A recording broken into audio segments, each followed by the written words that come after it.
অঁ এইটো কি বনাবা তুমি? Cake banana cake. Banana cake কি দিছা ইয়াত? তাৰপিছত কণী এটা, তাৰপিছত কল এটা, যিকোনো কল মিঠা কল, জাহাজী কল দিছোঁ, জাহাজী কল, তাৰপিছত আকৌ বেকিং চ'ডা, বেকিং পাউডাৰ, তাৰপিছত বেকিং চ'ডা, বেকিং পাউডাৰ দিয়ে বাৰু নহয় বেকিং পাউডাৰ বেলেগ বেকিং চ'ডা বেলেগ, তাৰপিছত চব মিক্স কৰি মানে কণীও দিছানে? কণী, অঁ তাৰমানে কেকৰ মিক্সাৰটো বনাইছা আৰু আইচিং চুগাৰ, বাপৰে। আৰু তোমাৰ ওপৰ শিপা কি ৰঙা নীলা সেউজীয়া? ফ্ৰুটি অঁ টুটি ফ্ৰুটি। চুইচটো অন কৰি অ'ভেনটো চালু কৰি ল'বা। তাৰপিছত ইয়াতে এটা বস্তু আছে কনভেকশ্যন, সেইটো টিপি দিবা।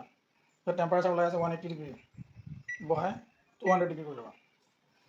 200 ডিগ্ৰী কৰি চিলেক্ট হ'ল নহয়, ষ্টাৰ্ট কৰি দিবা। সেইটো হিট হ'বলৈ আৰম্ভ কৰিব। কিন্তু সম্পূৰ্ণ যেতিয়া হিট হ'ব 4টা বিপ মাৰিব, খুলি পেলাই সেইটো সোমাই দিবা। বাকীখিনি তাৰপিছত কৈ আছোঁ। এইটো হ'ল তোমাৰ চেমচাঙৰ কনভেকশ্যন OTG অ'ভেন হা। যিহেতু প্ৰি হিট হৈ গ'ল, সেইটো আমি হোৱাৰ কাৰণে কি কৰিব লাগিব, ষ্টপ কৰিব লাগিব। যে আমি খুলি দিম বাৰু, হ'ল এইটো পাছত চিলেক্ট কৰিব লাগিব। 1 2 3 4 5 চিলেক্ট হ'ল। চিলেক্ট কৰিলোঁ, এতিয়া 1 নম্বৰ আছে 2 নম্বৰ দিব লাগিব। এতিয়া সেইটো চিলেক্ট কৰিলোঁ, তাৰপিছত ষ্টাৰ্ট কৰিলোঁ। 28 মিনিটৰ পিছত আমি কেকটো খুলি ল'লোঁ। কেক হৈ যাব, বুজি পালা নাই এতিয়া?